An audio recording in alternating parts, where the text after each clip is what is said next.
안녕하세요. 저는 박경태라고 합니다. 정말 어처구니 없던 제 이야기 좀 들어주세요. 제 품에 안긴 아이는 작고 또 작았습니다. 쭈글쭈글한 얼굴이며 가느다란 팔다리가 꼭 늙은 원숭이 같다는 생각에 피식 웃음이 났어요. 그래도 이 아이가 제 첫 손주라니 가슴 깊은 곳에서부터 뜨거운 것이 울컥 차오르는 건 어쩔 수가 없었습니다. 유리창 너머로만 며칠을 들여다보다가 처음으로 직접 안아보는 제 손주였습니다. 피덩이라는 말이 실감날 정도로 붉고 여린 생명이었죠. 제 아들, 기훈이의 어릴 적 모습이 이런 느낌이었을까요? 세월이 흘러 기억은 희미해졌지만 품에 전해져 오는 이 묵직한 무게감과 온기는 처음 겪는 것처럼 신비로웠습니다. 아버님 조심하세요. 아직 목을 못 가눠요. 며느리 강나라가 침대에 반쯤 기댄 채로 말했습니다. 목소리에는 날이 서 있기보다 피곤함이 더 짙게 묻어 있었죠. 아이를 낳느라 고생한 산모이니 당연한 일입니다. 저는 어색하게 아이를 받쳐들며 연신 고생했다. 정말 고생 많았다고 말해주었습니다. 빈말이 아니었어요.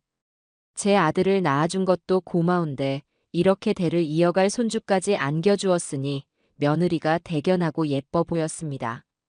몇 해 전 먼저 세상을 떠난 아내가 이 모습을 봤더라면 얼마나 좋아했을까요? 아마 저처럼 말없이 아이 얼굴만 들여다보며 눈물을 글썽였을지도 모릅니다. 기훈아, 너도 한번 안아봐라. 이제 너가 아비다. 제 말에 아들 녀석은 손을 내저으며 어쩔 줄을 몰라 했습니다. 덩치만 컸지. 아직도 제 눈에는 물가에 내놓은 어린애 같기만 한데 아비라니. 그래도 제법 진지한 얼굴로 며느리의 눈치를 살피는 모습이 낯설면서도 대견하게 느껴졌습니다. 이게 바로 세월이고 순리인가 봅니다. 저는 조심스럽게 아이를 아들의 품에 넘겨주었습니다. 아들은 저보다 더 어설픈 자세로 아이를 받아 안고는 얼굴이 굳어버렸어요.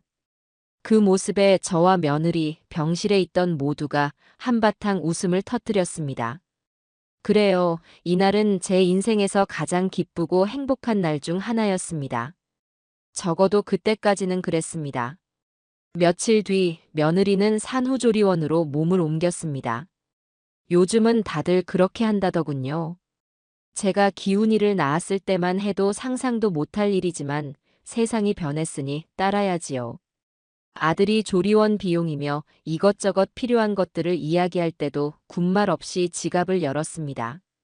하나뿐인 며느리고 제 첫 손주를 낳아준 사람인데 그 정도도 못 해주겠습니까? 평생 허리띠를 졸라매고 살아온 저였지만 이런 날을 위해 악착같이 돈을 모은 것이라 생각하니 하나도 아깝지 않았습니다. 오히려 더 해주지 못해 미안한 마음이 들 정도였어요. 문제는 그로부터 일주일 정도 지났을 때였습니다. 주말을 맞아 조리원에 들렀는데 며느리가 대뜸 저와 아들을 조용한 휴게실로 불렀습니다. 손주에게 줄 작은 옷가지와 제철 과일을 양손 가득 사들고 간 참이었죠. 며느리는 다른 산모들이 없는 것을 확인하고 나서야 조심스럽게 입을 열었습니다. 아버님, 드릴 말씀이 있어요. 무슨 일인가 싶어 앉아보라는 손짓을 했습니다. 아들 기훈이는 제 옆에서 스마트폰만 만지작거리고 있었고요. 며느리는 잠시 뜸을 들이다가 작정한 듯한 표정으로 말을 이었습니다. 요즘 조리원 동기들이랑 얘기해보면요. 다들 아들 낳았다고 시아버지께서 엄청 챙겨주신대요. 그저 하는 이야기려니 하고 고개를 끄덕였습니다. 미니 엄마는 이번에 차 뽑았대요. 시아버지가 안전하게 아기 태우고 다니라고 독일제 세단으로 떡하니 사주셨다고 얼마나 자랑을 하는지 몰라요. 그리고 저쪽 방 쓰는 엄마는 현금으로 받았다는데 봉투가 아주 두둑했다고 해요. 이야기가 조금 이상한 방향으로 흐른다고 생각했지만 저는 애써 며느리의 의도를 외면했습니다. 그저 요즘 젊은 사람들의 풍속도가 그런가 보다 하고 넘기려고 했어요. 하지만 며느리는 제게서 원하는 대답이 나오지 않자 좀 더 노골적으로 파고들었습니다. 아버님, 저도 사실 좀 서운한 마음이 들더라고요. 제가 기훈 씨 아들, 아버님 첫 손주 낳으려고 얼마나 고생했는데요. 다른 집들은 다 그렇게 축하해주고 챙겨주는데 저희는 너무 조용한 것 같아서요. 그때 아들 녀석이 스마트폰에서 눈을 떼고 거들었습니다. 맞아요, 아버지. 나라가 요즘 우울해하기도 하고 아무래도 큰일 치렀으니까 아버지께서 좀 챙겨주시는 게 맞지 않나 싶어요. 저는 그때까지도 설마 했습니다. 내 아들과 며느리가 내게 대놓고 무언가를 바랄 것이라고는 상상조차 하지 못했습니다. 하지만 제 상상은 여지없이 깨지고 말았죠. 며느리가 제 눈을 똑바로 쳐다보며 마지막 쐐기를 박았습니다. 아버님, 저도 다른 거 바라는 거 아니에요. 요즘 시세라는 게 있더라고요. 아들 낳아드렸으니 딱 1억만 해주세요. 그럼 저 산후 우울증 같은 거 싹 사라지고 우리 복덩이 더 예쁘게 잘 키울 수 있을 것 같아요. 순간 제 귀를 의심했습니다. 방금 뭐라고 했나? 1억? 아들을 낳아주었으니 돈을 달라니요. 시장에서 물건값을 흥정하는 것도 아니고 어떻게 자기 자식을, 내 손주를 돈과 연결 지을 수 있단 말입니까? 머릿속이 하얘지고 심장이 차갑게 식는 기분이었습니다. 화가 나기보다 너무나도 비현실적인 상황에 말문이 막혔습니다. 저는 아무 대답도 하지 못하고 며느리의 얼굴만 멍하니 쳐다보았습니다. 제 침묵이 부정의 의미로 보였는지 며느리는 당황한 기색을 보이더니 이내 아들을 툭 쳤습니다. 기훈 씨, 당신이 아버지께 잘 좀 말씀드려봐. 아버지, 나라 말이 아주 틀린 말은 아니잖아요.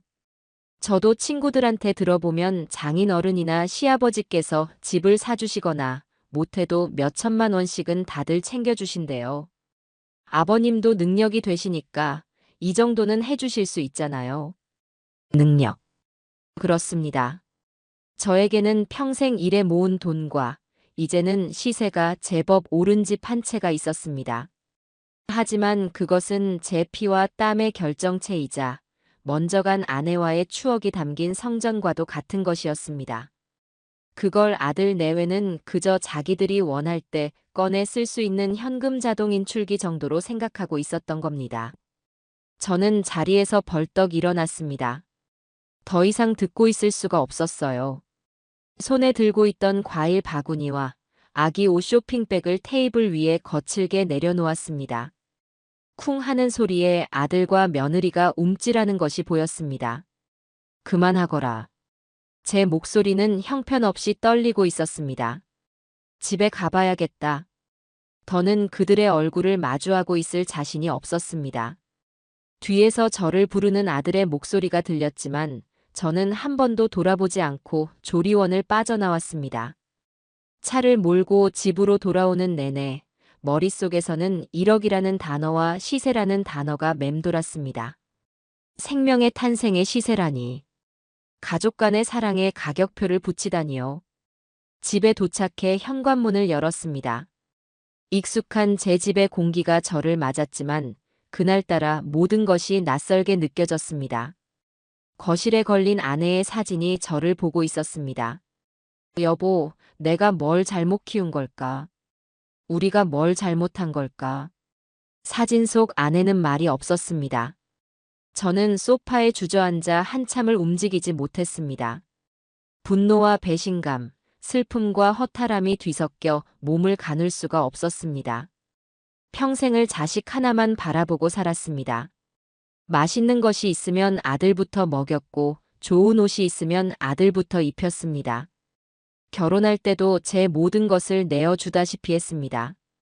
그것이 아비의 도리라고 믿었기 때문입니다. 하지만 그 결과가 고작 이것이었을까요? 아비의 재산을 시세에 맞춰 당연하게 요구하는 며느리와 그 옆에서 아비를 압박하는 아들. 그날 밤 저는 한숨도 자지 못했습니다. 어둠 속에서 거실을 서성이다가 서재로 들어가 낡은 책상 앞에 앉았습니다. 이 책상에서 기훈이의 학비를 계산하고 생활비를 쪼개고 미래를 계획했었죠. 이제는 그 모든 것이 무의미하게 느껴졌습니다.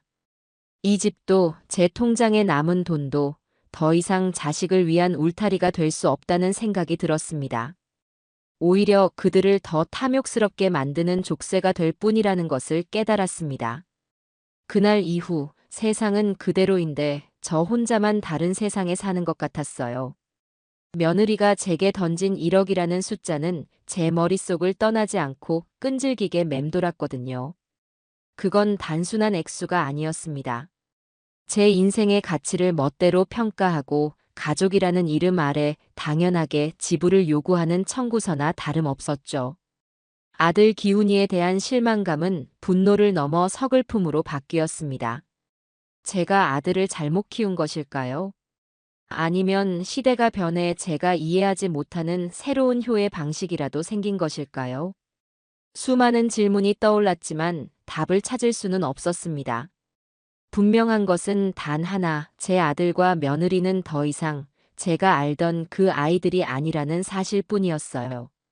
며칠간은 아무런 연락도 하지 않고 오는 전화도 받지 않았습니다. 저 혼자만의 시간이 꼭 필요했거든요. 거실 소파에 멍하니 앉아 창밖을 보거나 동네를 목적 없이 걷는 것이 하루 일과의 전부였습니다. 그렇게 며칠을 보내니 며느리에게서 먼저 연락이 오더군요. 받지 않으려다 문득 이 연극의 끝을 제 눈으로 확인해야겠다는 오기가 생겼습니다. 저는 최대한 아무렇지 않은 목소리로 전화를 받았습니다. 여보세요. 아버님, 전화라예요. 전화 왜 이렇게 안 받으세요? 걱정했잖아요. 목소리는 어찌나 살가운지 며칠 전 조리원 휴게실에서 제게 했던 말들은 전부 잊어버린 사람 같았죠. 걱정이라니요.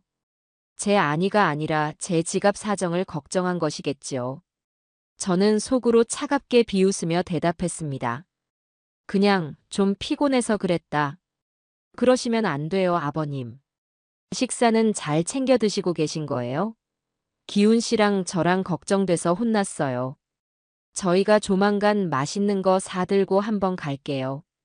그 말을 끝으로 전화는 끊어졌어요. 저는 한동안 통화가 종료된 스마트폰 화면만 멍하니 내려다보았습니다. 참 대단한 사람들이라는 생각이 들더군요. 어떻게 저렇게 아무 일 없었다는 듯이 행동할 수 있을까요? 그 뻔뻔함과 계산적인 태도에 혀를 내두를 지경이었습니다.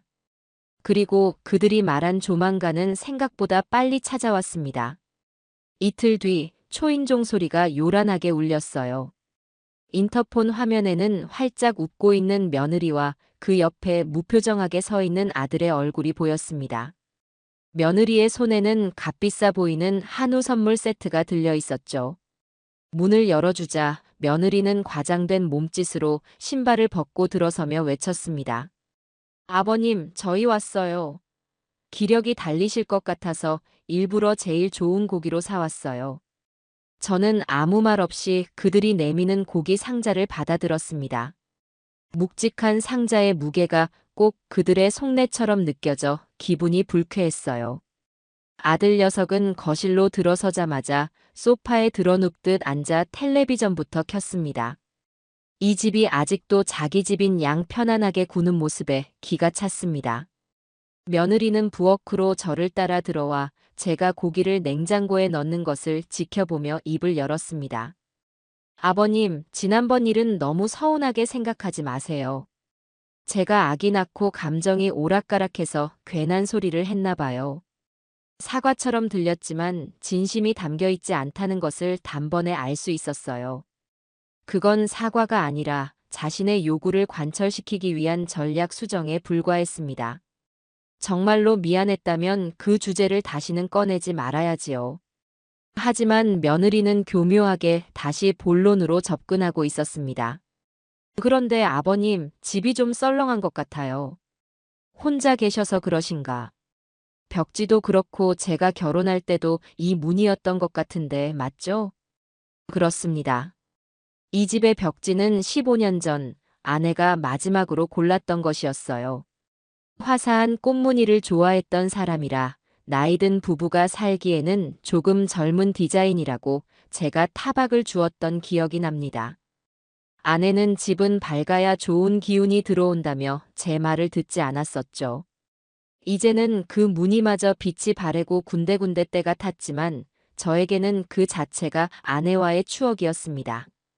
싱크대 수전도 물이 한 방울씩 떨어지는 것 같던데 사람 부르면 돈 드니까 그냥 두시는 거예요?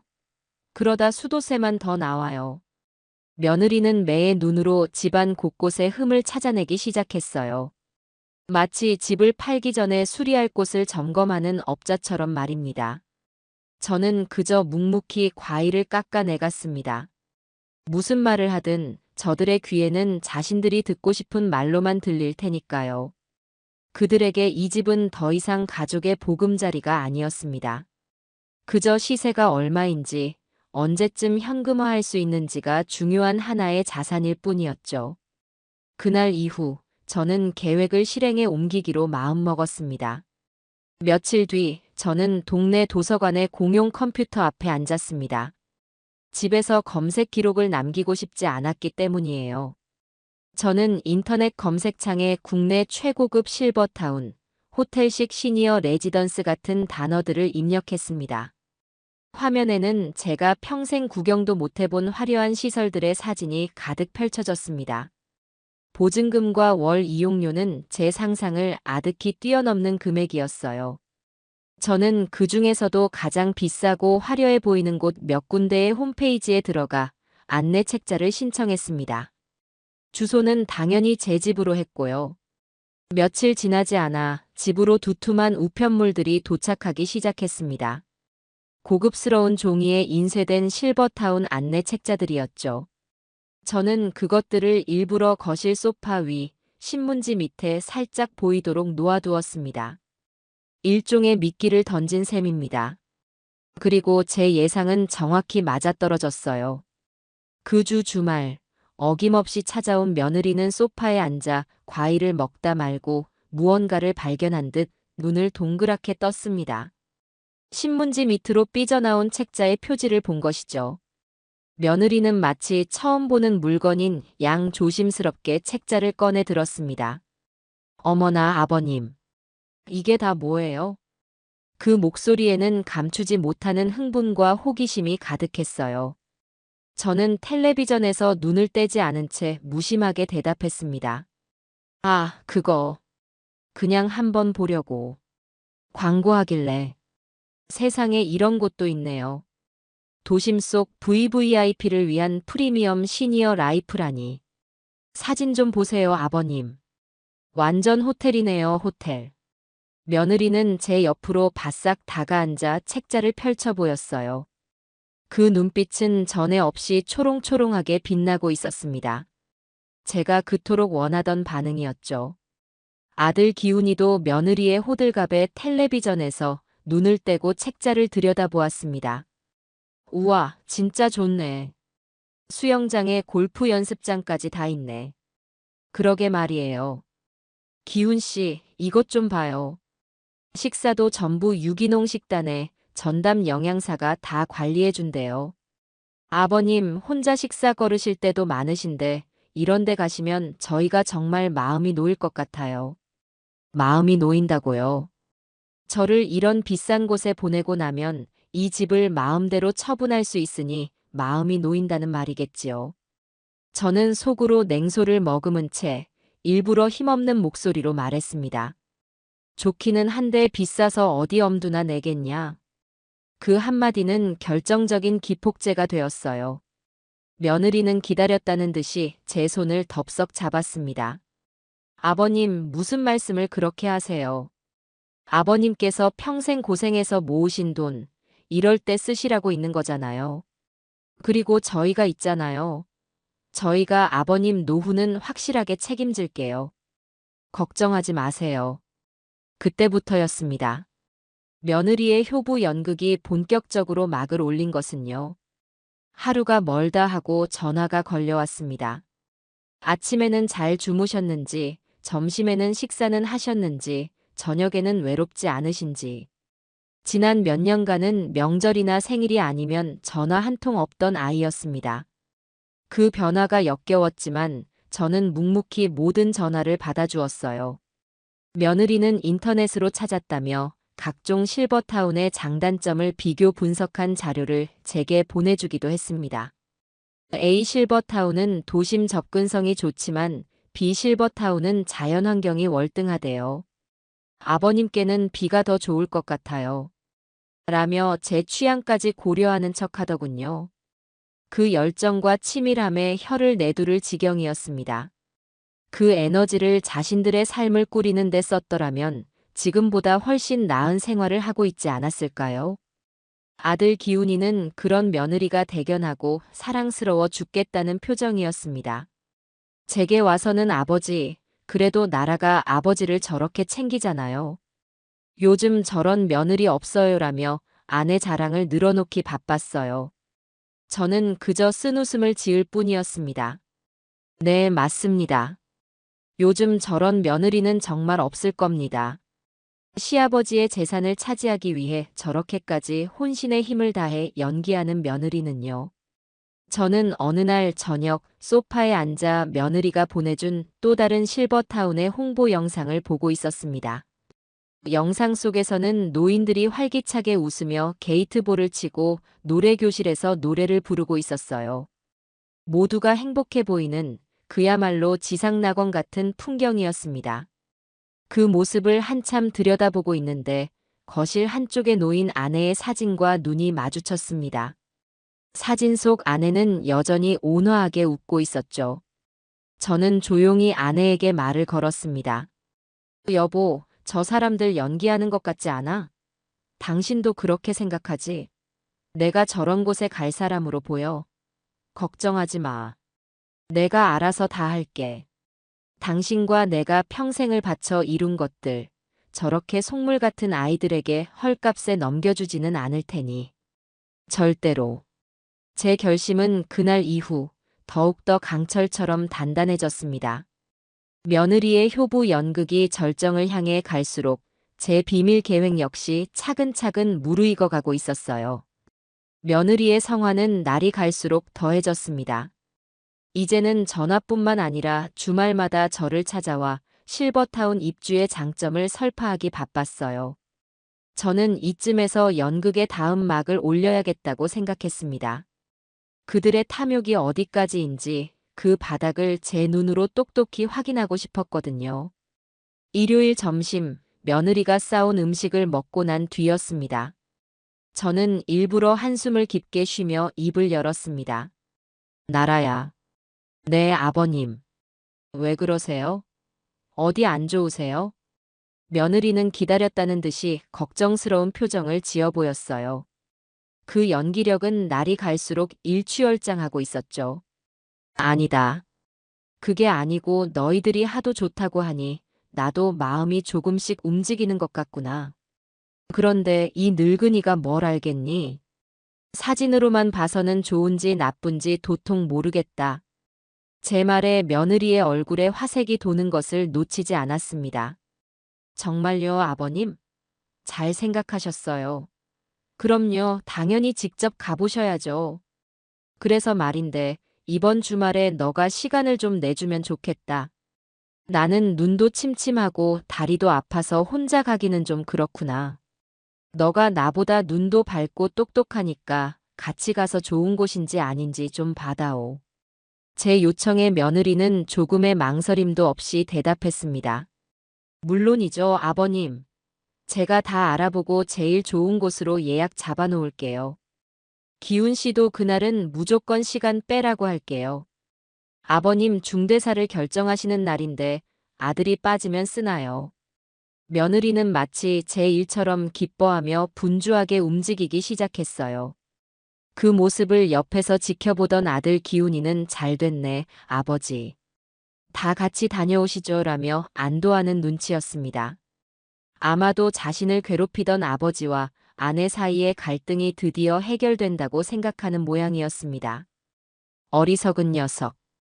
갈등이 해결되는 것이 아니라 제가 그 갈등의 고리를 끊어버리기로 결심한 것인데 말입니다. 약속한 주말이 되었습니다. 며느리는 아침 일찍부터 저희 집으로 와서 저를 챙기기 시작했어요. 아버님, 그래도 좋은 곳 가시는데 옷을 너무 편하게 입으시면 안 되죠라며 옷장까지 열어 제가 아끼던 외출복을 꺼내 입혀주었습니다. 그 정성이 너무나도 낯설고 부담스러워 온몸에 소름이 돋을 지경이었어요. 며느리가 운전하는 차를 타고 교외에 위치한 실버타운으로 향했습니다. 차 안에서 며느리는 쉴 새 없이 떠들어댔어요. 오늘 가는 데가 요즘 제일 인기 있는 곳이래요. 시설도 최고고 커뮤니티도 활성화되어 있어서 심심할 틈이 없다고 하더라고요. 가보시면 아버님도 분명 마음에 드실 거예요. 저는 뒷좌석에 앉아 창밖 풍경을 보는 척하며 백미러에 비친 며느리의 들뜬 얼굴을 지켜보았습니다. 조수석에 앉은 아들은 연신 하품을 하며 스마트폰 게임에 열중하고 있었고요.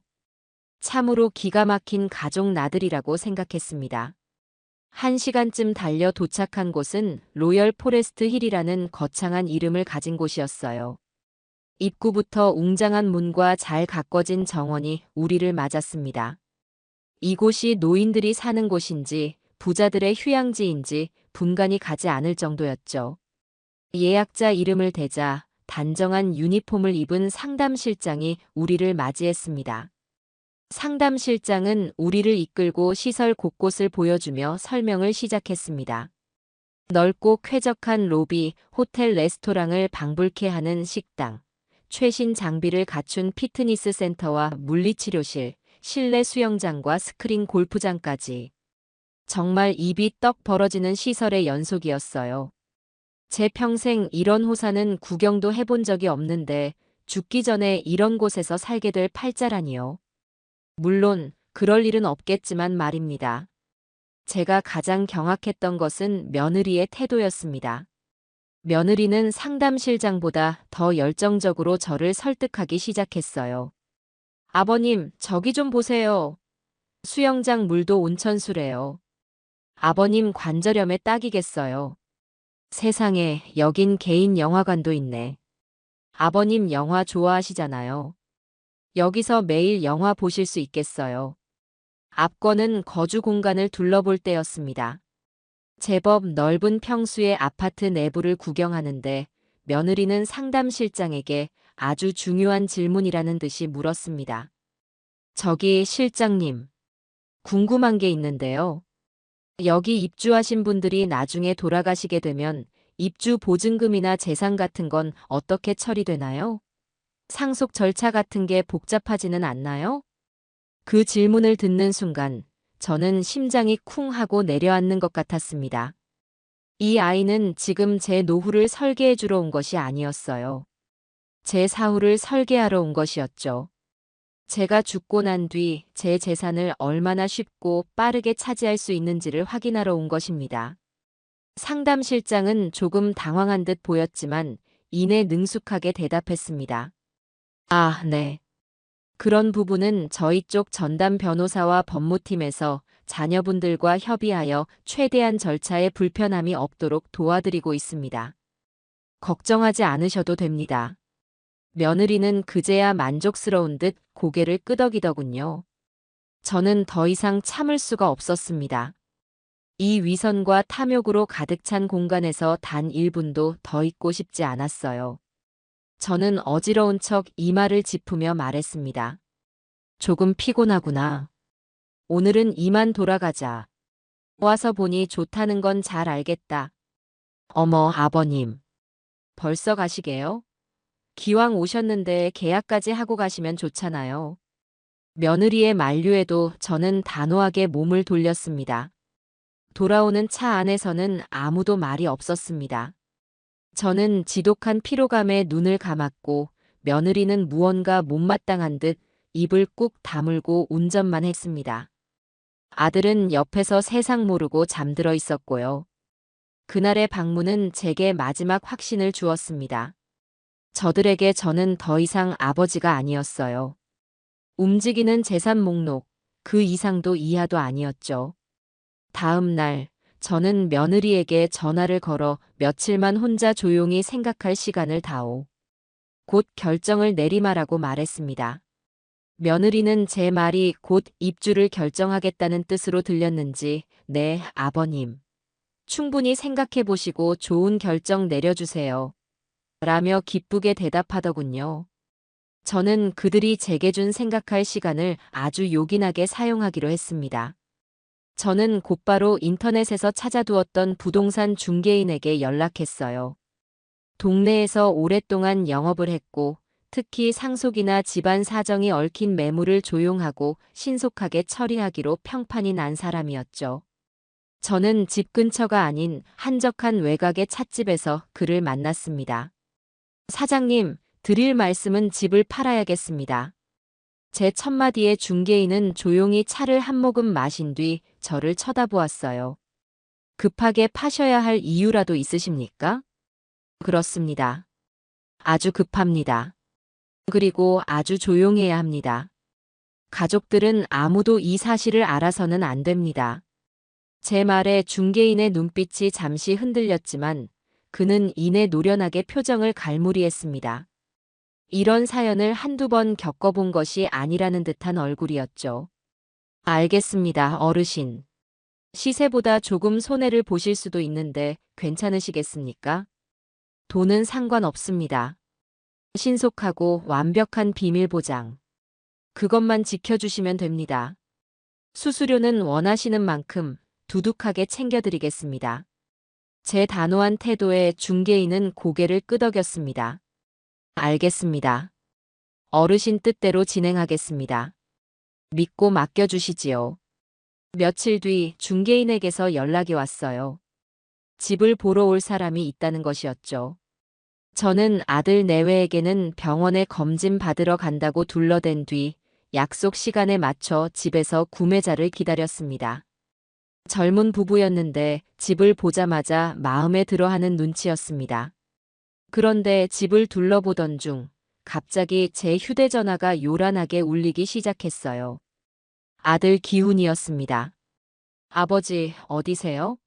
제가 근처인데 잠깐 들를게요. 심장이 철렁 내려앉았습니다. 10분이면 도착할 거리라고 했습니다. 저는 구매자와 중개인을 돌아보며 다급하게 말했습니다. 죄송합니다. 오늘을 이만 보셔야겠습니다. 급한 일이 생겨서요. 저는 중개인에게 눈짓을 보내며 그들을 서둘러 뒷문으로 내보냈습니다. 그리고 아들이 도착하기 전까지 혹시라도 그들이 남긴 흔적이 있을까 집안을 몇 번이나 둘러보았어요. 정말 아슬아슬한 순간이었습니다. 이 계획의 한치의 오차라도 생겨서는 안 되었거든요. 다행히 구매자는 집을 아주 마음에 들어 했습니다. 중개인에게서 바로 그날 저녁 연락이 왔습니다. 구매자분께서 계약을 원하십니다. 어르신께서 원하시는 조건 전부 수용하겠다고 합니다. 저는 그 문자 메시지를 한참 동안 들여다보았어요. 그리고 조용히 답장을 보냈습니다. 내일 바로 계약하겠습니다. 마지막 시험은 끝났습니다. 이제 심판의 시간만이 남아 있었습니다.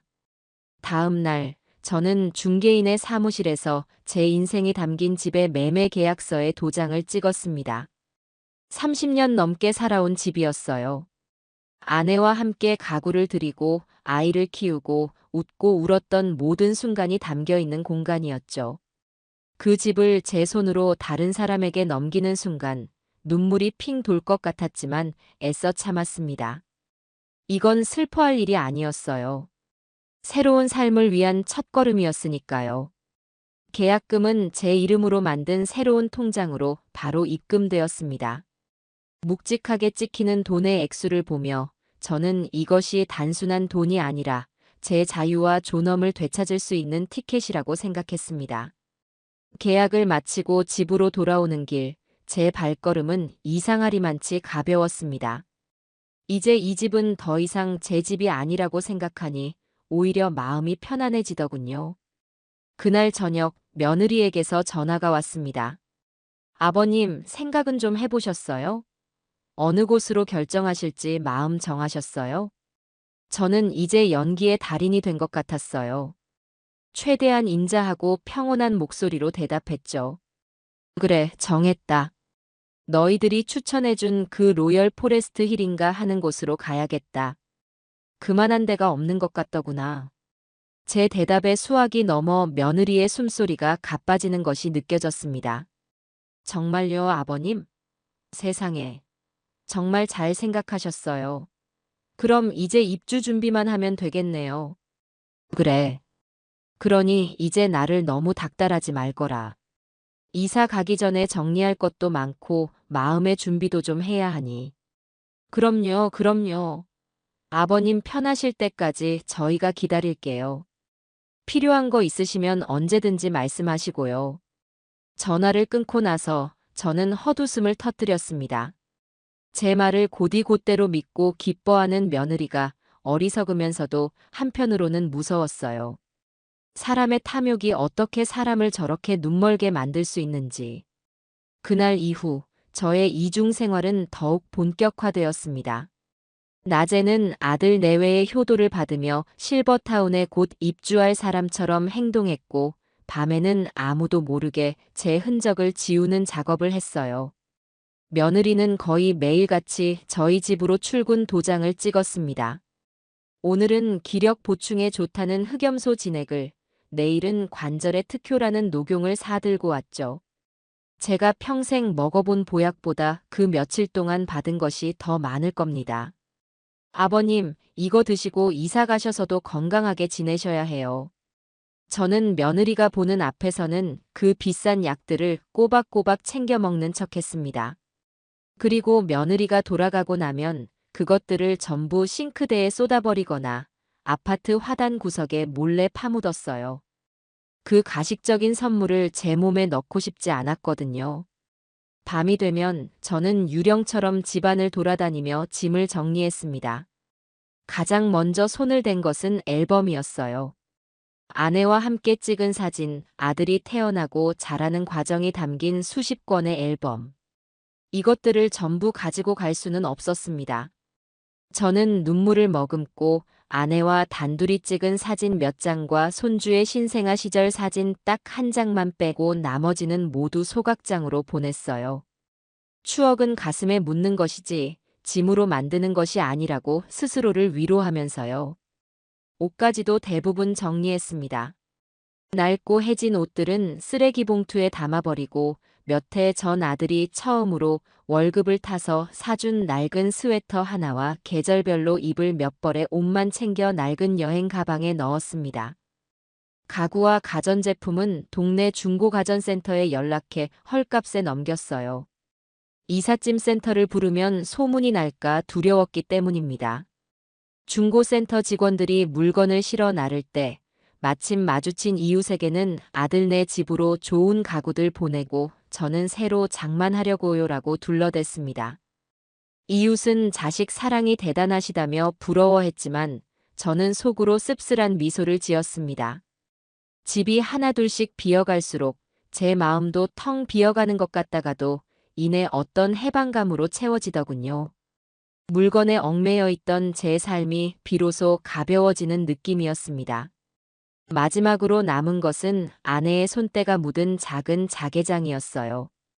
그 안에 들어있는 아내의 낡은 편지 몇 통과 비녀, 그리고 저희 부부가 처음 결혼해서 돈을 모았던 낡은 통장. 그것들만은 버릴 수가 없었습니다. 저는 그것들을 작은 상자에 담아 여행 가방 가장 깊숙한 곳에 넣었습니다. 모든 정리를 마친 뒤 저는 마지막 계획을 실행에 옮겼어요. 동네 도서관 컴퓨터 앞에 다시 앉았습니다. 제 목적지는 처음부터 정해져 있었어요. 제주도. 젊은 시절 아내와 함께 신혼여행을 갔던 곳이자 언젠가 노후를 함께 보내자고 약속했던 꿈의 장소였습니다. 비록 아내는 곁에 없지만 그 약속을 저 혼자라도 지키고 싶었습니다. 저는 박경태가 아닌 다른 이름으로 항공사 사이트에 가입하고 제주로 가는 편도 비행기 표를 예매했습니다. 날짜는 아들 내외에게 실버타운 입주 예정일이라고 말해둔 바로 그날 오전으로 잡았어요. 그리고 제주도에 있는 작은 민박집을 한 달간 빌렸습니다. 아파트나 오피스텔을 구하면 신분이 노출될 수 있으니 당분간은 여행객처럼 조용히 지낼 생각이었습니다. 모든 예약은 공용 컴퓨터와 대포폰을 이용해 제 흔적을 조금도 남기지 않았습니다. 모든 준비가 끝났어요. 집은 이제 텅 비었고 제 손에는 제주행편도 티켓과 새로운 통장, 그리고 작은 여행 가방 하나만 남았습니다. 아들 내외에게 말한 이사날은 바로 내일이었습니다. 그날 밤 저는 텅 빈 거실에 덩그러니 서 있었어요. 창문으로 달빛이 스며들어와 휑한 마룻바닥을 비추었습니다. 제 발소리가 유난히 크게 울렸습니다. 수십 년의 세월이 담긴 공간의 마지막 밤이었죠. 두렵지는 않았습니다. 오히려 내일 아침이 밝아오는 것이 난생 처음으로 소풍 가기 전날처럼 설레기까지 하더군요. 저의 길고 길었던 이중 생활이 끝나고 진짜 제 인생이 시작될 시간이 다가오고 있었습니다. 드디어 약속의 날이 밝았습니다. 저는 동이 트기도 전 새벽의 푸르스름한 기운이 창문을 넘어올 때쯤 눈을 떴어요. 텅 비어버린 집안의 감도는 새벽의 한기는 유난히 뼈에 스미는 듯 서늘하게 느껴졌습니다. 하지만 이상하게도 마음은 호수처럼 차분했어요. 마지막 밤이라는 생각에 뜬 눈으로 뒤척일 줄 알았는데 제법 깊이 잠들었던 모양입니다. 아마도 지난 몇 주간 이어졌던 치밀한 연기와 비밀스러운 준비 과정에 대한 긴장감이 모든 것이 결정된 지금에서야 눈 녹듯 사라졌기 때문일지도 모르죠. 수십 년 만에 처음으로 떠나는 소풍을 앞둔 어린아이처럼 막연한 설렘과 팽팽한 긴장이 기분 좋게 뒤섞인 묘한 기분이었습니다. 저는 주방에 남아있던 마지막 식은 밥 한 덩이를 찬물에 말아 조용히 아침 식사를 했습니다. 이 집의 식탁에서 이 집의 공기를 마시며 먹는 마지막 밥이었습니다. 숟가락을 드는 매 순간 지난 세월의 기억들이 스쳐 지나갔어요. 아들 녀석이 어릴 때 편식한다며 밥상머리에서 꾸중하던 제 젊은 날의 목소리, 아내가 정성껏 끓여 내오던 구수한 된장찌개의 냄새 같은 것들 말입니다. 식사를 마치고 나서는 마치 중요한 의식을 치르듯 천천히 집 안을 한번 둘러보았습니다. 아들의 키를 재던 문설주의 흠집, 아내가 아끼던 화초를 올려두었던 창가의 낡은 선반, 소파에 앉아 함께 텔레비전을 보며 웃던 우리 가족의 온기. 제 젊음과 아내와의 사랑, 아들의 성장 과정이 고스란히 배어있는 이 공간과의 마지막 작별 인사였죠. 저는 빈 벽을 향해, 먼저 간 아내를 향해 조용히 속삭였습니다. 여보, 나 이제 떠나. 당신과 함께 일군 이 성을 지키지 못해 미안하지만 내 마지막 존엄만은 지켜야겠어.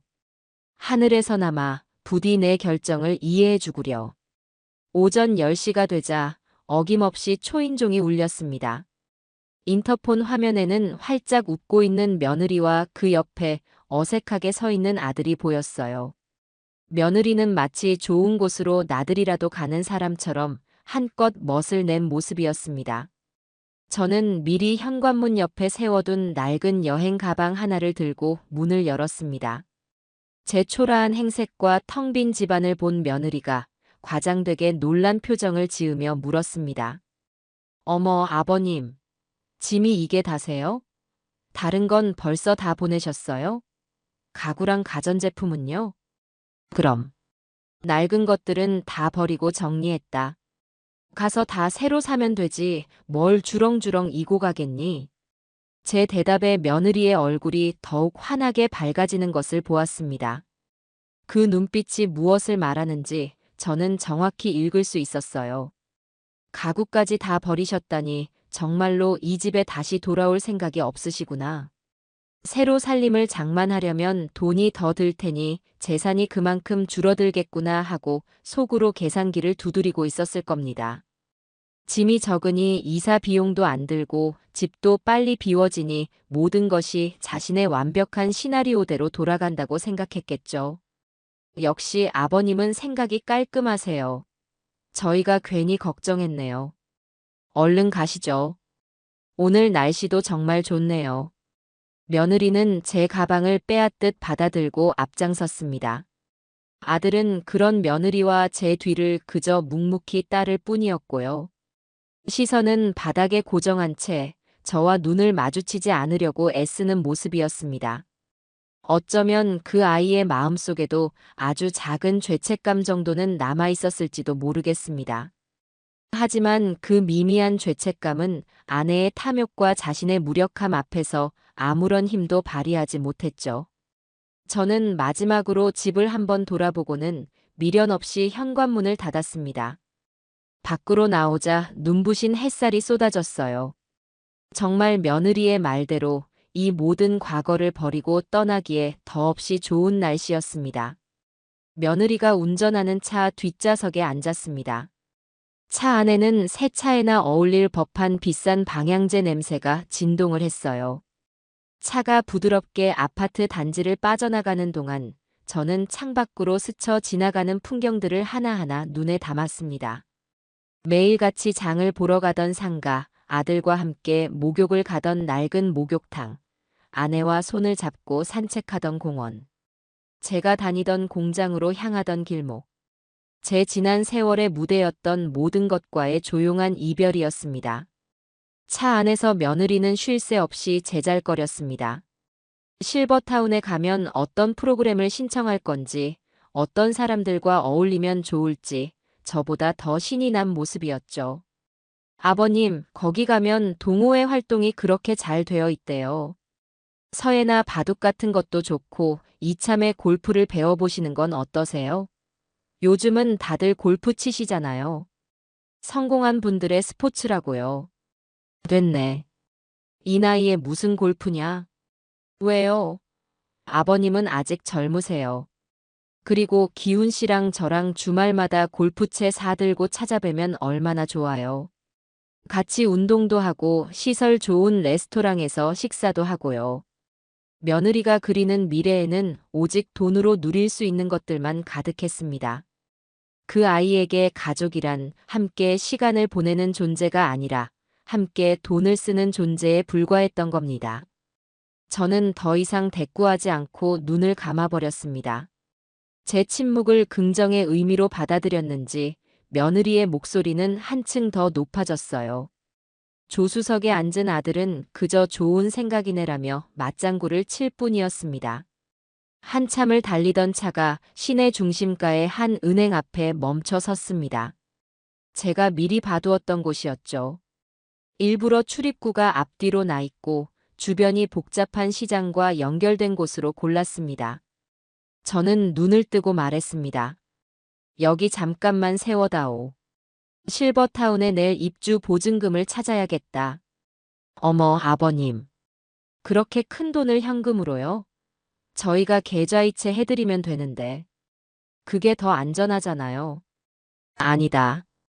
그래도 첫 입주인데 현금으로 딱 맞춰내야 마음이 편할 것 같구나. 내 평생의 마지막 이사인데 이 정도 성의는 보여야지. 금방 다녀올 테니 차에서 기다리고 있거라. 저는 아들과 며느리의 만류를 뒤로 하고 차에서 내렸습니다. 은행의 육중한 유리문이 제 뒤에서 닫히는 순간 저는 완전히 다른 세계로 들어선 기분이었습니다.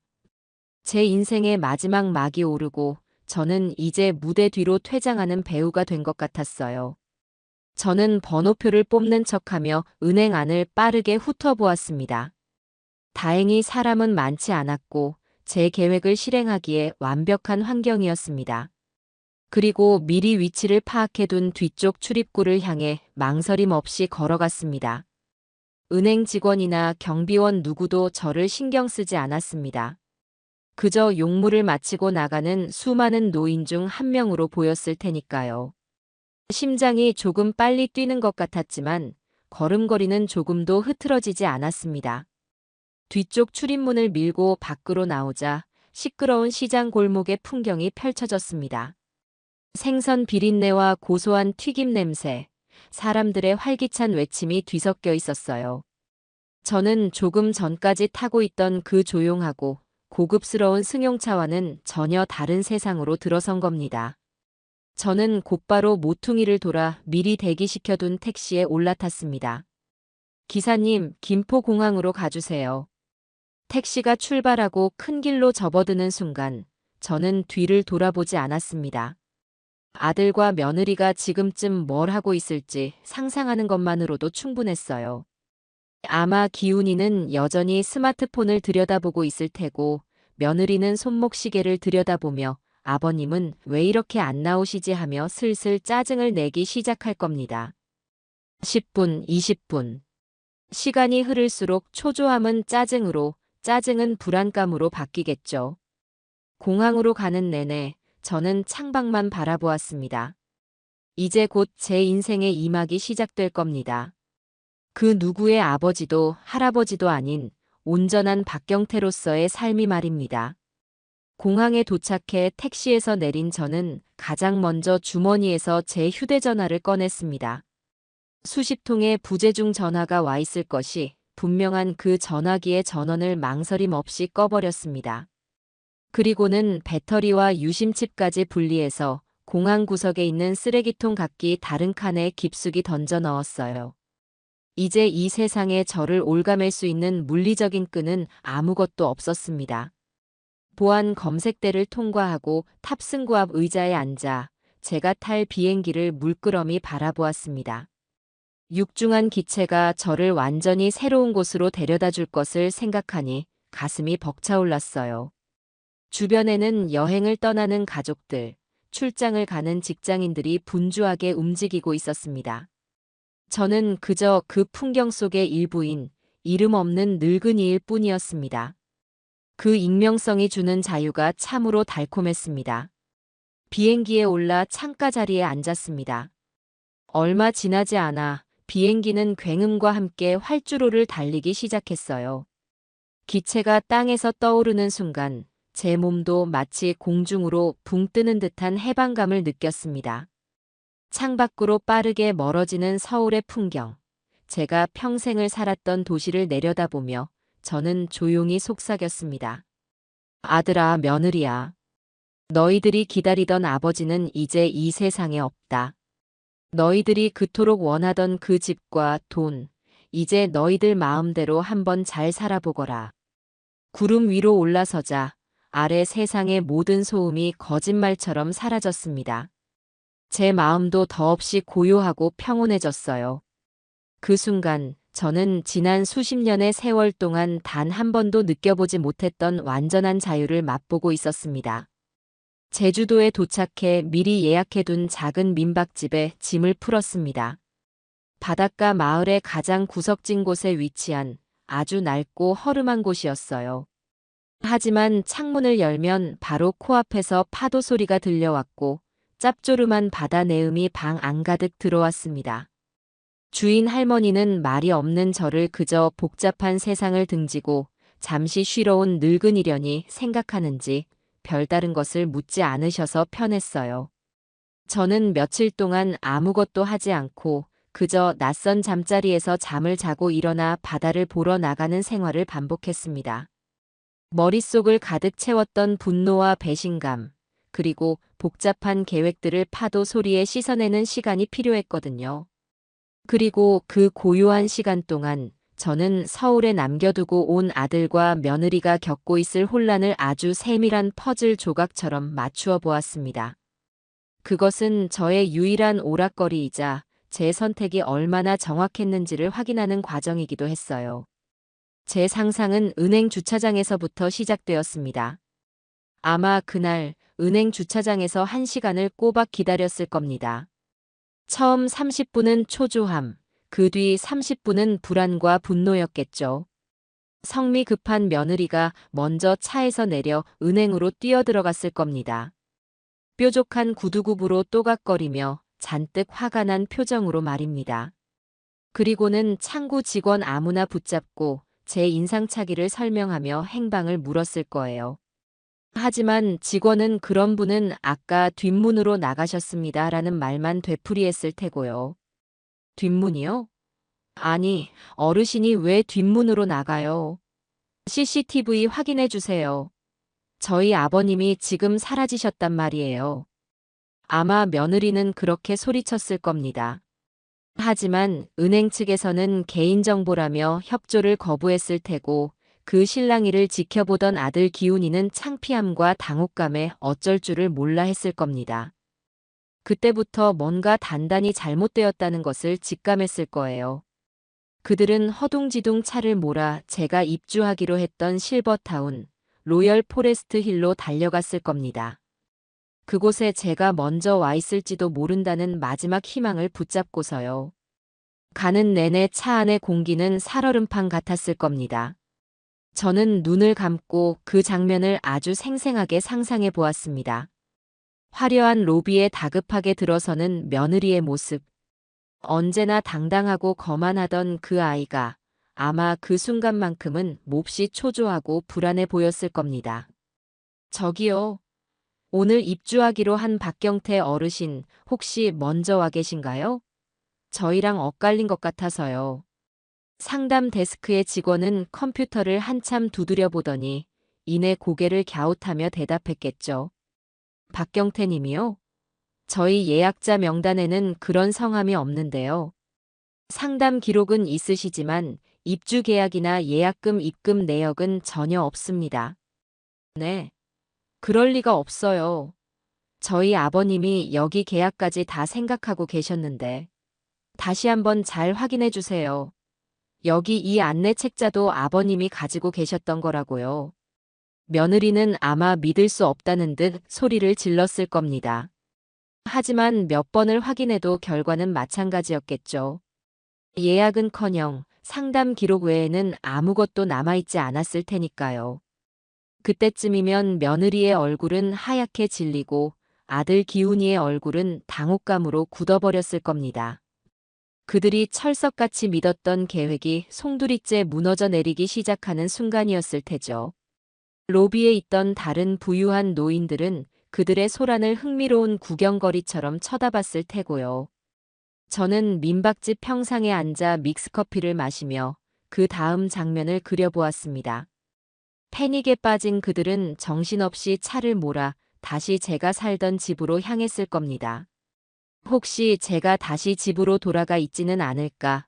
아니면 이 모든 것이 제 심술궂은 장난은 아니었을까 하는 헛된 기대를 품고서요. 하지만 아파트 주차장에 들어서는 순간 그들은 또 한 번의 절망과 마주해야 했습니다.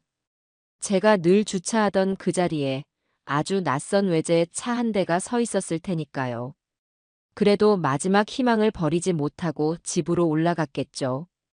그리고 익숙하게 현관문 비밀번호를 눌렀을 겁니다. 삐삐삐삐. 하지만 문은 열리지 않고 등록되지 않은 번호입니다라는 차가운 기계음만 반복해서 울려 퍼졌을 거예요.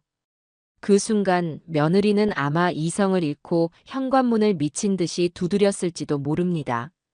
아버님, 안에 계세요? 문 좀 열어보세요, 아버님. 그 소란에 이윽고 문이 열렸을 겁니다. 하지만 문을 연 사람은 제가 아니라 처음 보는 젊은 남자였겠죠. 누구신데 남의 집 문을 이렇게 두드리십니까? 남의 집이라니요. 여기 우리 아버님 댁이에요. 아버님 어디 계세요? 무슨 말씀이신지 모르겠군요. 이 집은 2주 전에 저희 부부가 공인중개사를 통해 정상적으로 매입한 집입니다. 이전 집주인분은 박경태 어르신이 맞으셨지만 이미 이사 가셨습니다. 그 말을 듣는 순간 며느리의 얼굴이 어떻게 변했을지 상상하는 것만으로도 입가에 쓴웃음이 지어졌습니다. 아마 세상이 무너지는 표정이었을 겁니다. 자신이 공들여 쌓아 올린 계획이 한낱 신기루에 불과했다는 사실을, 이 집이 더 이상 자신들이 상속받을 재산이 아니라 타인의 소유가 되었다는 사실을 깨닫는 순간이었을 테니까요. 자신이 그토록 똑똑하다고 믿었던 머리가 사실은 늙은 시아버지의 손바닥 안에서 놀아났다는 굴욕감에 치를 떨었을 겁니다. 그제야 그들은 제가 버리고 간 휴대전화로 미친 듯이 전화를 걸었겠죠. 하지만 돌아오는 것은 전화기가 꺼져 있어라는 절망적인 안내 메시지 뿐이었을 겁니다. 그들은 부동산 중개소로, 제가 다녔을 법한 병원으로, 제 친구들에게까지 전화를 돌렸겠지만 제 행방을 아는 사람은 아무도 없었을 거예요. 저는 모든 흔적을 완벽하게 지우고 사라졌으니까요. 저는 새로 산 휴대전화에 전원을 켰습니다. 당연히 전화번호도 새로 만들었죠. 깨끗한 화면에는 아무런 기록도 연락처도 없었습니다. 서울에 남겨진 그들의 휴대전화는 지금쯤 수백 통의 부재중 전화와 문자로 폭발하고 있을 텐데 말입니다. 저는 그 깨끗한 화면을 한참 동안 들여다보았습니다. 제 과거와 완벽하게 단절되었다는 실감이 들었어요. 이제 이 전화기로는 저를 찾는 전화가 아니라 제가 걸고 싶은 전화만 걸면 될 겁니다. 물론 지금 당장은 그럴 곳이 단 한 군데도 없었지만요. 그래도 좋았습니다. 그 텅 빈 고요함이 저를 너무나도 자유롭게 만들어 주었으니까요. 제 통쾌한 복수는 그렇게 소리 없이 완성되고 있었습니다. 제주도에서의 첫 아침은 무태서의 그것과는 공기부터 달랐습니다. 창문을 열자 짠내 섞인 바닷바람이 훅 밀려들어와 밤새 묵었던 낯선 방 안의 공기를 밀어냈어요. 도시의 소음 대신 들려오는 것은 오직 잔잔한 파도 소리와 갈매기 소리뿐이었습니다. 저는 수십 년 만에 처음으로 알람 소리 없이 제 몸이 깨고 싶을 때 눈을 떴습니다. 억지로 일어나 출근 준비를 할 필요도 없었고 누군가의 아침 식사를 챙겨야 할 의무도 없었죠. 그저 저 자신만을 위한 시간이 온전히 주어진 겁니다. 민박집 주인 할머니가 차려주신 소박한 아침상을 물리고 저는 무작정 밖으로 나섰습니다. 목적지도 계획도 없었어요. 그저 발길 닿는 대로 걸어보기로 했습니다. 민박집을 나서자 곧게 뻗은 해안도로가 나왔고 저는 그 길을 따라 하염없이 걸었습니다. 한쪽에는 부서지는 파도가 하얀 포마를 만들어내고 있었고 다른 한쪽에는 검은 현무암 돌담과 키 작은 감귤나무들이 평화롭게 펼쳐져 있었어요. 모든 풍경이 그림 같았습니다. 한참을 걷다 보니 작은 포구에 다다랐습니다. 몇몇 늙은 어부들이 그물 손질을 하고 있었고 낚싯대를 들이운 사람들이 방파제에 드문드문 앉아 있었죠. 저도 그들 틈에 끼어 방파제 끝에 걸터 앉았습니다. 따스한 햇살을 받으며 아무 생각 없이 짙푸른 바다를 바라보고 있으니 지난 며칠간 저를 짓누르던 응어리들이 조금씩 풀려나가는 기분이 들었어요. 서울에서의 일들은 마치 까마득한 전생의 일처럼 멀게만 느껴졌습니다. 그렇게 며칠을 보냈습니다. 아침에 일어나 산책을 하고 점심에는 동네 작은 식당에서 백반을 사 먹고 오후에는 방파제에 앉아 시간을 보냈어요. 식당 주인은 외지에서 온 늙은이가 매일 같은 시간에 찾아와 말없이 밥만 먹고 가는 것을 신기하게 여기는 듯 했지만 살갑게 말을 걸어오지는 않았습니다. 저 역시 굳이 제 사연을 이야기할 필요를 느끼지 못했고요. 그저 손님과 주인으로서의 담백한 관계가 편안했습니다. 새로운 삶에 조금씩 익숙해질 무렵, 저는 제게 작은 선물을 하나 해주기로 했습니다. 평생 제대로 된 취미 한번 가져보지 못하고 일만 하며 살았는데 이제라도 무언가 배워보고 싶었거든요. 읍내에 나갔다가 우연히 사진 동호회 회원 모집이라는 작은 벽보를 보게 되었습니다. 제주의 아름다운 풍경을 함께 담아보실 분을 찾습니다. 라는 문구가 마음에 와닿았어요. 큰맘 먹고 낡은 상가 2층에 있는 동호회 사무실 문을 열고 들어갔습니다. 안에는 저와 나이가 비슷해 보이는 몇몇 분들이 모여 앉아 자신들이 찍은 사진에 대해 이야기를 나누고 있었어요. 갑작스러운 제 등장에 모두의 시선이 집중되었지만 그들의 눈빛에는 경계심보다 따뜻한 호기심이 담겨 있었습니다. 저 여기 회원 모집한다고 해서 한번 와봤습니다. 제 어색한 첫마디에 그중 가장 연장자로 보이는 분이 환하게 웃으며 저를 맞아주었습니다. 아이고, 잘 오셨습니다. 저희야 언제나 환영이지요. 이리 와서 앉으세요. 그렇게 저의 첫 번째 사회생활이 시작되었습니다. 저는 난생 처음으로 카메라를 손에 쥐는 법을 배웠고 조리개와 셔터 속도 같은 어려운 용어들을 익혔습니다. 동호회 사람들은 서툰 저를 무시하거나 타박하지 않고 오히려 자신들의 경험을 나누어주며 친절하게 가르쳐 주었어요. 저희는 주말마다 함께 제주의 숨은 비경을 찾아다녔습니다. 오름에 올라 바람을 맞으며 제주의 풍경을 카메라에 담고 진력 해변에서 붉게 타오르는 노을을 찍었습니다. 사진을 찍는 동안에는 모든 시름을 잊을 수 있었어요. 뷰파인더를 통해 세상을 바라보니 평소에는 무심코 지나쳤던 것들의 아름다움이 눈에 들어왔습니다. 작은 들꽃의 섬세한 인맥, 파도에 깎여나간 현무암의 거친 질감, 밭이라는 할머니의 깊은 주름 같은 것들 말입니다. 저는 그 모든 것을 열심히 필름에 담았습니다.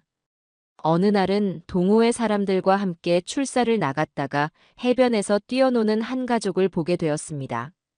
젊은 아빠가 어린 아들을 목마를 태우고 파도를 향해 달려가고 있었고 그 모습을 엄마가 웃으며 바라보고 있었죠.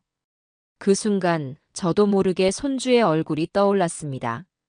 지금쯤이면 제법 목을 가누고 옹알이도 시작했을 텐데. 내가 너무 매정하게 모든 것을 끊어버린 것은 아닐까 하는 생각이 아주 잠깐 스쳐 지나갔습니다. 가슴 한쪽이 저릿하게 아파왔어요. 그날 밤 민박집으로 돌아와 처음으로 제 짐 가방 깊숙한 곳에 넣어두었던 작은 상자를 열었습니다. 상자 안에는 아내의 빛바랜 사진 한 장과 제가 서울을 떠나오기 직전에 몰래 챙겨두었던 손주의 신생아 시절 사진이 들어있었죠. 저는 두 장의 사진을 나란히 놓고 한참을 들여다보았습니다. 아내에게는 미안했고 손주에게도 미안했습니다. 하지만 저는 후회하지 않기로 했습니다. 만약 제가 그들의 요구를 들어주고 서울에 계속 머물렀다면 저는 결코 지금과 같은 평온을 얻지 못했을 겁니다. 존엄을 잃고 하루하루 아들 내외의 눈치만 보며 살아가는 살아있는 송장이 되었겠죠. 그것은 제 자신에게도 먼저 간 아내에게도 그리고 결국에는 손주에게도 결코 좋은 할아버지가 되는 길이 아니었을 겁니다. 저는 제 선택이 옳았다고 스스로에게 몇 번이고 되뇌었습니다. 저는 그들을 증오해서 떠나온 것이 아니었어요. 제 자신을 사랑하기 위해 떠나온 것이었습니다. 이제 저는 누구의 아버지도 누구의 할아버지도 아닌 온전한 박경태라는 이름으로 살아갈 겁니다. 제주의 푸른 밤은 그렇게 저의 상처를 조용히 어루만져주고 있었습니다. 제주에서의 생활이 한 달, 두 달 지나는 동안 제 삶은 놀라울 정도로 안정되어 갔습니다. 민박집 생활을 정리하고 바다가 멀리 보이는 언덕에 작은 연쇄집을 하나 얻었어요. 보증금도 월세도 저 혼자 살기에는 전혀 부담 없는 수준이었습니다. 아침에 일어나면 커피 한 잔을 내려 마시고 카메라를 챙겨 해안을 따라 걷는 것이 제주된 일과가 되었죠. 사진 동호회 사람들과도 제법 가까워져 이제는 서로의 집에 드나들며 막걸리를 한 잔씩 기울이는 사이가 되었습니다. 그들은 제 과거를 묻지 않았고 저 역시 제 사연을 늘어놓지 않았어요. 그저 사진을 좋아하는 김 선생으로 불리는 것이 편안하고 좋았습니다. 서울에 남겨두고 온 제 과거에 대해서는 애써 생각하지 않으려 했습니다. 하지만 그들이 어떻게 지낼지 제 상상 속에서 그려보는 것은 막을 수가 없더군요. 그건 이제 분노나 복수심이라기보다 하나의 씁쓸한 드라마를 관람하는 듯한 기분이었습니다. 제가 파놓은 함정에 스스로 걸어 들어가 허우적거릴 그들의 모습을 떠올리는 것은 제가 누리는 이 평화에 대한 일종의 확인 작업과도 같았어요. 제가 상상하는 그들의 지옥은 아마 돈이라는 이름으로 시작되었을 겁니다. 제가 사라지기 전 며느리 강나라는 제 아들 기훈이가 벌어오는 돈으로는 어림도 없는 생활을 유지하고 있었으니까요. 백화점 VIP 라운지를 드나들고 계절마다 명품 가방을 사들이고 친구들과 고급 레스토랑에서 브런치를 즐기는 그 모든 비용은 결국 제 주머니에서 나온 것이나 마찬가지였습니다. 하지만 이제 아버지 카드라는 마법의 샘은 완전히 말라버렸죠. 아마 첫 달 카드값이 나온 날 그들 집에서는 첫 번째 전쟁이 벌어졌을 겁니다. 식탁 위에 날아온 명세서를 본 기훈이가 처음으로 며느리에게 화를 냈을지도 모릅니다. 이게 다 뭐야? 당신 아버지가 없어져서 정신이 없는 와중에도 이렇게 긁어댄 거야? 우리 형편에 이걸 어떻게 감당하라고. 그러면 며느리는 눈 하나 깜짝하지 않고 대꾸했겠죠. 뭐, 이게 다 누구 때문인데 나한테 큰 소리야? 당신 아버지만 아니었어도 이런 걱정할 필요도 없었어. 그 집만 팔았어도 이 정도는 껌값이었을 거라고. 당신이 아들 노릇만 제대로 했어봐. 일이 이 지경까지 왔겠어? 모든 책임을 저와 제 아들에게 돌리는 뻔뻔한 태도에 기훈이는 아마 할 말을 잃었을 겁니다. 그리고 그 싸움은 일회성으로 끝나지 않았을 거예요. 생활비가 부족해지고 대출 이자 낼 날짜가 다가오고 아기 기저귀와 분유값이 떨어질 때마다 그들은 서로를 붙잡고 물어뜯었을 겁니다. 제가 상상하는 그들의 집은 더 이상 포근한 보금자리가 아니라 서로의 무능과 탐욕을 확인하며 증오를 키워나가는 전쟁터와 같았습니다. 며느리는 아마 자신이 아끼던 명품 가방이며 시계들을 중고거래 사이트에 하나둘씩 내놓기 시작했을 겁니다. 새 것 같은 중고 몇 번 안 들었어요. 급전 필요해서 팔아요. 같은 설명을 붙여서요. 화면 속 다른 사람들의 화려한 삶을 부러워하며 좋아요를 누르던 그 손가락으로 자신의 초라해진 현실을 팔아야 하는 심정은 얼마나 비참했을까요?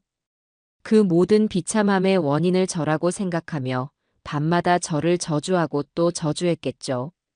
저는 가끔 서울에 사는 먼 친척뻘 되는 동생과 통화를 하곤 했습니다.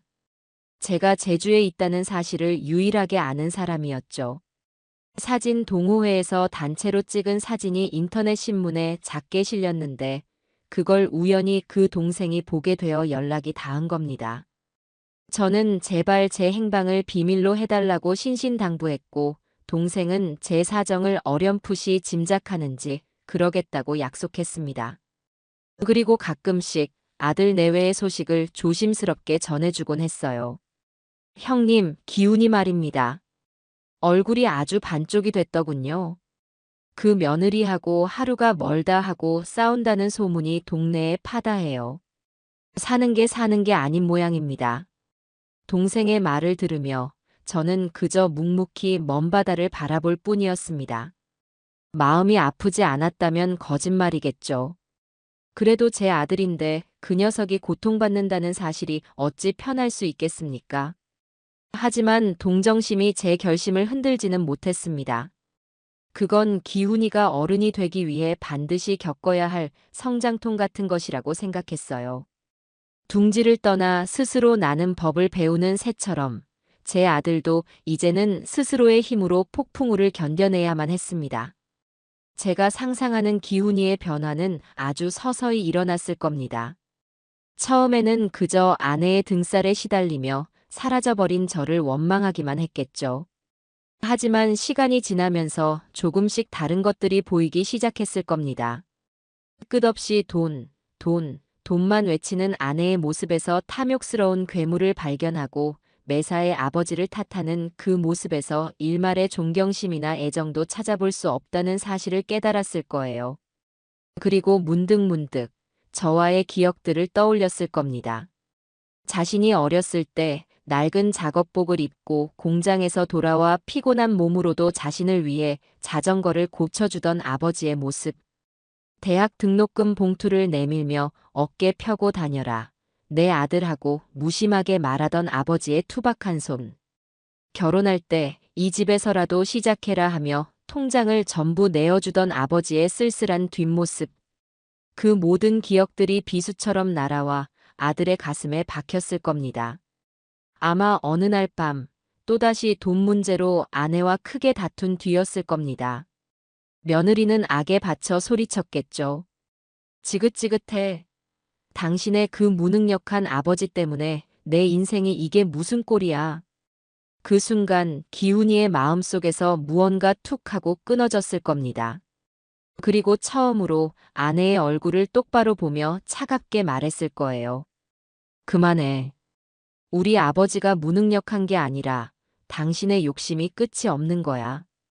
우리 아버지는 평생 단 하루도 쉬지 않고 일해서 나를 키우고 그 집을 마련했어. 당신은 그 피와 땀을 아들 낳아줬다는 이유 하나만으로 날로 먹으려고 했던 거고. 이제야 알겠다. 아버지가 왜 그렇게까지 하셨는지. 아버지는 도망친 게 아니었어. 당신 같은 사람에게서, 그리고 당신 편만 들던 나 같은 한심한 아들에게서 아버님의 남은 인생을 지키려고 떠나신 거야. 이것은 물론 저의 상상입니다. 하지만 저는 기훈이가 언젠가는 이런 깨달음의 순간을 맞이하게 될 것이라고 믿었습니다. 그것이 제가 아들에게 걸었던 마지막 희망이었으니까요. 그 깨달음의 끝이 어디로 향할지는 저도 알 수 없었습니다. 하지만 한 가지는 분명했죠. 그들의 지옥은 제가 만든 것이 아니었습니다. 그것은 그들이 스스로의 탐욕으로 만들어낸 그들만의 지옥이었습니다. 저는 그저 그 지옥에서 제 자신을 구출해냈을 뿐입니다. 제주에서의 두 번째 가을이 깊어가고 있었습니다. 이제 저는 더 이상 이방인이 아니었어요. 동네 사람들과는 스스럼없이 인사를 나누는 사이가 되었고, 사진 동호회에서는 제법 실력을 인정받아 신입 회원들에게 조언을 해주는 위치가 되었습니다. 제 얼굴에서는 서울에서 짓고 있던 그늘이 완전히 걷혀 있었고, 사람들은 제게 인상이 참 편안해 보이신다는 말을 자주 하곤 했습니다. 실제로도 그랬어요. 복잡했던 마음이 정리되니 잠도 잘 오고 밥맛도 돌아왔습니다. 제 인생에 다시 찾아온 평화였죠. 그러던 어느 날 서울의 친척 동생에게서 전화가 걸려왔습니다. 평소보다 목소리가 많이 잠겨 있었어요. 형님, 드릴 말씀이 있습니다. 무슨 일이냐? 조심스럽게 말하는 걸 보니 또 기훈이 녀석 소식이구나. 네, 기훈이가 결국 이혼 서류를 냈다고 합니다. 저는 잠시 아무 말도 할 수가 없었습니다. 올 것이 왔구나 하는 생각이 들었죠. 마음 한편이 철렁 내려앉으면서도 다른 한편으로는 아들을 올가매던 마지막 족쇄가 풀렸다는 생각에 안도감이 드는 아주 복잡한 심경이었습니다. 그 며느리가 위자료랑 재산 분할을 엄청나게 요구했다더군요. 기훈이 명의로 된 아파트 전세금 절반이랑 앞으로 아이가 성인이 될 때까지의 양육비를 일시불로 달라고 했다나 봐요. 시아버지가 재산을 숨기고 잠적했으니 그 아들인 기훈이가 책임져야 한다는 논리였답니다. 그래서 어떻게 됐다고 하더냐? 재판까지 갔는데 판사가 그 며느리 요구는 들어주지 않았다고 해요. 오히려 혼인 파탄의 책임이 며느리의 과도한 사치와 시아버지에 대한 부당한 대우에 있다고 보고 기훈이 쪽 손을 들어줬답니다. 양육권도 기훈이가 갖게 됐고요. 동생의 말을 들으며 저는 지난 1년여간 제 아들이 겪었을 지독한 싸움을 상상했습니다. 얼마나 힘들고 외로웠을까요? 자신의 어리석은 선택이 어떤 결과를 낳았는지 온몸으로 부딪히며 깨달아야 했을 겁니다. 그날 이후 저는 종종 아들이 어떻게 살고 있을지를 생각했습니다. 친척 동생은 기훈이가 작은 월세방을 얻어 아들과 함께 살고 있으며 정말 열심히 일하고 있다고 전해주었어요. 퇴근하면 곧장 집으로 와서 아이 저녁을 챙겨 먹이고 서툰 솜씨로 빨래와 청소를 하며 하루를 보낸다고 했습니다. 주말에는 아들 손을 잡고 공원에 가거나 도서관에 가서 함께 책을 읽는다고도 했고요. 그 이야기를 듣는데 저도 모르게 눈시울이 뜨거워졌습니다. 제 아들이 드디어 진짜 가장이 되어가고 있었습니다. 저는 제 상상 속에서 아들의 작은 월세방 풍경을 그려보았습니다. 방 한쪽에는 아이의 장난감이 어지럽게 널려 있고 다른 한쪽에는 서툰 솜씨로 갠 빨래가 쌓여 있겠죠. 기훈이는 퇴근 후 피곤한 몸을 이끌고 부엌에 서서 아이에게 먹일 볶음밥을 만들고 있을 겁니다. 아이는 식탁 의자에 앉아 그런 아빠의 뒷모습을 보며 종알종알 이야기를 하고요. 아빠, 오늘 어린이집에서요. 그래, 우리 아들. 그랬구나. 아마 대화는 서툴고 음식은 맛이 없을지도 모릅니다. 하지만 그 공간에는 분명 예전에 그 화려하고 넓은 아파트에는 없었던 진심이라는 것이 존재할 겁니다. 서로를 조건 없이 아끼고 사랑하는 진짜 가족의 온기가 말입니다. 저는 기훈이가 이제 더 이상 저를 원망하지 않을 것이라고 생각했습니다. 아마도 지금은 저를 이해하고 있을 겁니다. 아버지가 왜 그런 극단적인 선택을 할 수밖에 없었는지 이제는 머리가 아닌 가슴으로 깨닫고 있겠죠. 그리고 언젠가는 저를 찾아올지도 모릅니다. 하지만 돈을 달라고 찾아오는 것이 아니라 그저 아버지, 제가 잘못했습니다라는 말을 하기 위해서요. 제 삶은 여전히 평화로웠습니다.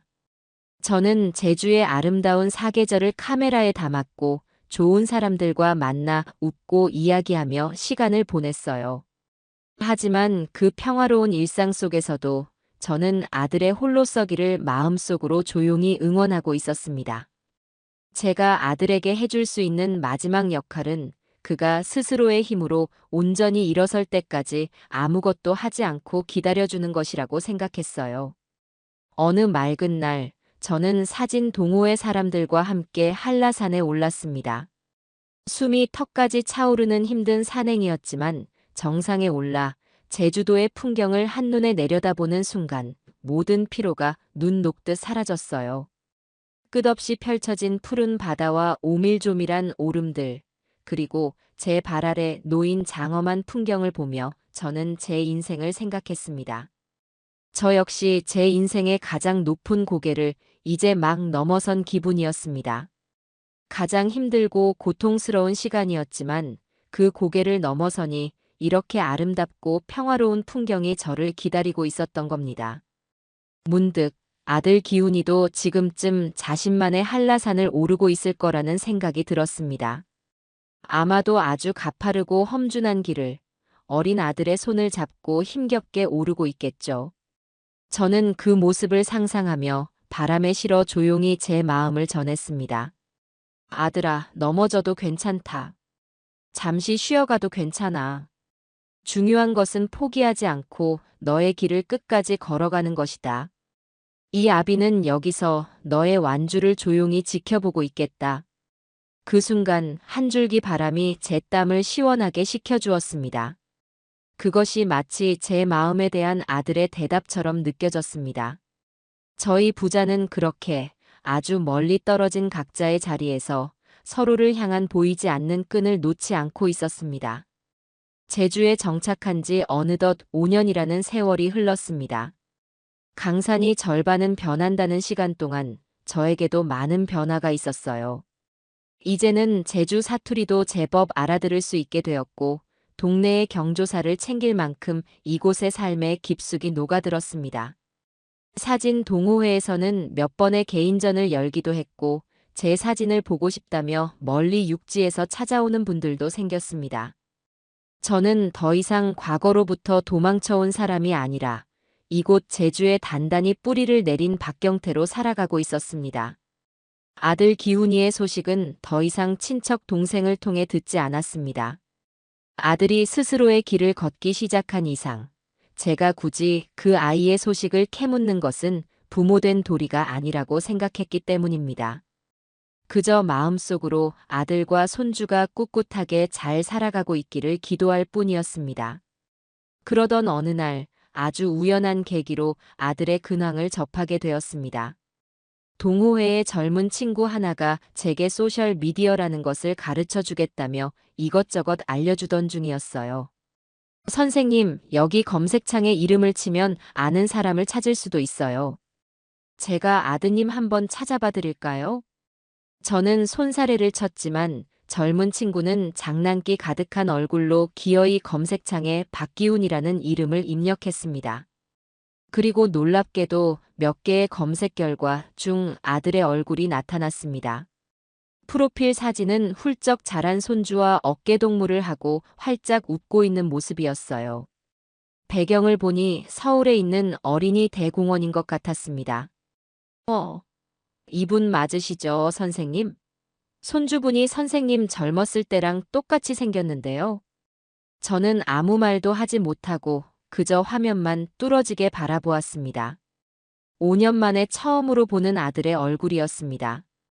고생한 흔적이 역력했지만 예전처럼 무기력하고 공허한 눈빛이 아니었어요. 자신의 삶을 책임지는 어른의 얼굴을 하고 있었습니다. 손주는 이제 유치원에 다닐 나이는 되었을까요? 통통했던 젖살은 빠지고 제법 어린이의 티가 나는 모습이었습니다.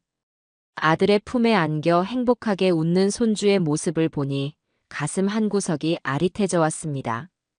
젊은 친구는 제게 스마트폰을 건네주고는 눈치껏 자리를 비켜주었습니다.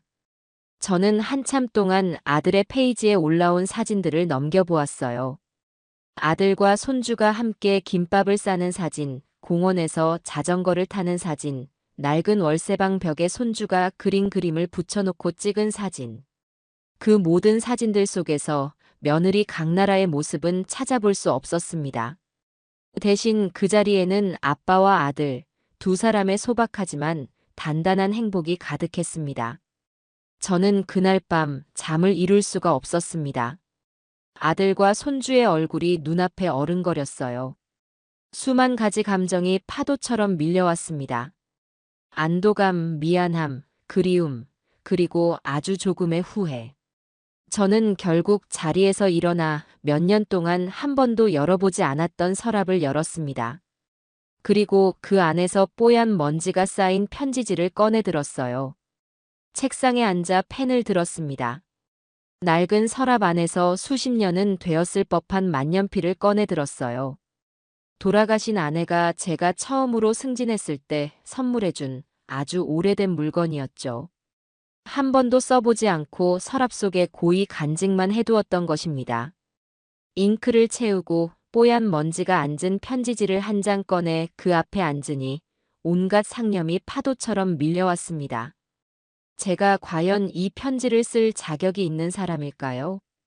일방적으로 모든 것을 끊어내고 떠나온 아비가 이제 와서 무슨 할 말이 있단 말입니까? 하지만 제 의지와는 상관없이 아까 보았던 아들과 손주의 얼굴이 눈앞에서 떠나지 않았습니다. 그 얼굴이 제게 말을 걸고 있는 것 같았어요. 괜찮다고, 이제는 정말 괜찮다고. 저는 결국 묵직한 펜촉을 새하얀 편지지 위에 올렸습니다. 누구에게도 말하지 못했던 지난 5년간 제 가슴속 깊은 곳에만 담아두었던 이야기들을 써내려가기 시작했습니다. 사랑하는 아들 기훈에게. 첫 문장을 쓰고 나니 그 뒤로는 막혔던 댐이 터진 것처럼 막힘없이 이야기가 흘러나왔습니다. 손이 기억하는 대로, 마음이 흐르는 대로 그저 써내려갈 뿐이었어요. 제가 왜 떠나야만 했는지 그날의 진실에 대해 처음으로 고백했습니다. 1억이라는 돈이 제게 어떤 의미였는지, 그것이 단순히 아까워서가 아니었다는 사실을 설명했어요. 기훈아, 아비는 평생 돈을 버는 것보다 쓰는 법이 더 어렵다고 믿고 살았다. 돈이란 사람의 피와 땀이 마르고 닳아서 생기는 인격과도 같은 것이라 생각했지. 그런데 그날 너의 아내는 우리의 첫 손주, 내 소중한 핏줄의 가치를 시세 1억이라고 말하더구나.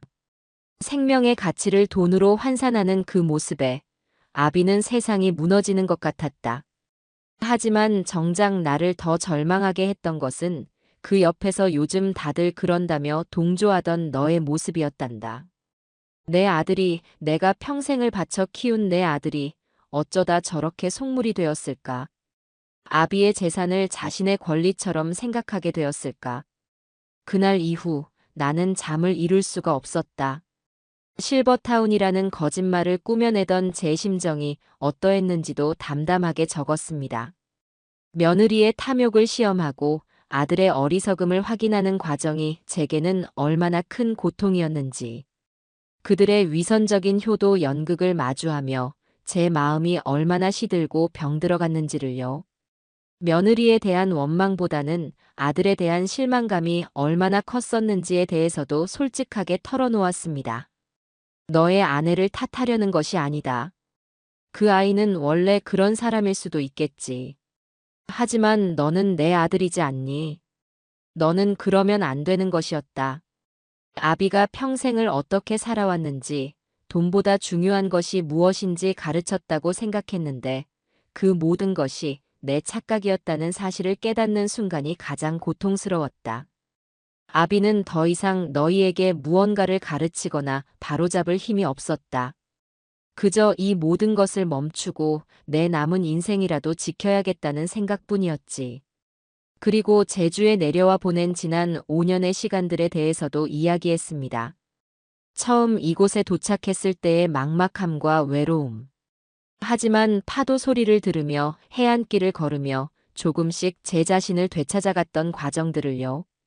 어떻게 새로운 사람들을 만났고 낡은 카메라를 친구 삼아 사진이라는 새로운 꿈을 찾았으며 마침내 마음의 평화를 얻게 되었는지를 상세하게 적었습니다. 제 자랑을 하려는 것이 아니었어요. 아비가 잘 살고 있으니 더는 아비 걱정으로 마음 쓰지 말라는 저만의 방식이었습니다. 편지를 쓰는 동안 몇 번이나 눈물이 흘러내려 편지지를 적셨습니다. 잉크가 번져 글씨를 알아볼 수 없게 되면 잠시 펜을 놓고 눈물을 닦아냈습니다. 그리고 다시 새로운 편지지에 처음부터 써내려가기를 반복했어요. 이것은 아들에게 보내는 편지이자 제 자신에게 보내는 고해성사와도 같았습니다. 지난 세월의 아픔과 응어리를 이 편지지 위에 모두 쏟아내고 나니 이상하게도 마음이 점점 가벼워지는 기분이었습니다. 마지막으로 오늘 우연히 아들의 사진을 보게 된 이야기를 썼습니다. 오늘 아비는 5년 만에 너의 얼굴을 보았다. 훌쩍 자란 내 손주와 함께 환하게 웃고 있는 모습이었지. 고생한 흔적이 역력한 얼굴이었지만 아비는 그 얼굴에서 희망을 보았다. 예전처럼 누군가에게 의지하려는 유약한 얼굴이 아니라 스스로의 힘으로 일어서 제 자식을 지키고 있는 진짜 사내의 얼굴을 말이다. 아비는 그것으로 되었다. 더 이상 바랄 것이 없다. 너는 이미 너 자신의 힘으로 그 모든 것을 이겨냈고 앞으로도 능히 이겨낼 수 있을 것이다. 부디 지금처럼만 꿋꿋하게 너의 길을 걸어가 주길 바란다. 이 못난 아비를 용서하라는 말은 하지 않겠다. 아비는 너를 떠난 것을 후회하지 않지만 너를 외롭게 만든 것은 평생의 짐으로 안고 가야겠지. 다만 너 역시 너 자신을 용서하고 행복하게 살아가기를 멀리서나마 기도하겠다. 밤을 꼬박 새워 편지를 다 쓰고 나니 창밖이 희미하게 밝아오고 있었습니다. 저는 탈진한 사람처럼 의자에 깊숙이 몸을 기댔습니다. 펜을 쥔 손은 뻣뻣하게 굳어 있었고 등과 어깨는 돌덩이처럼 무거웠어요. 하지만 제 마음은 난생 처음 느껴보는 평온함으로 가득했습니다.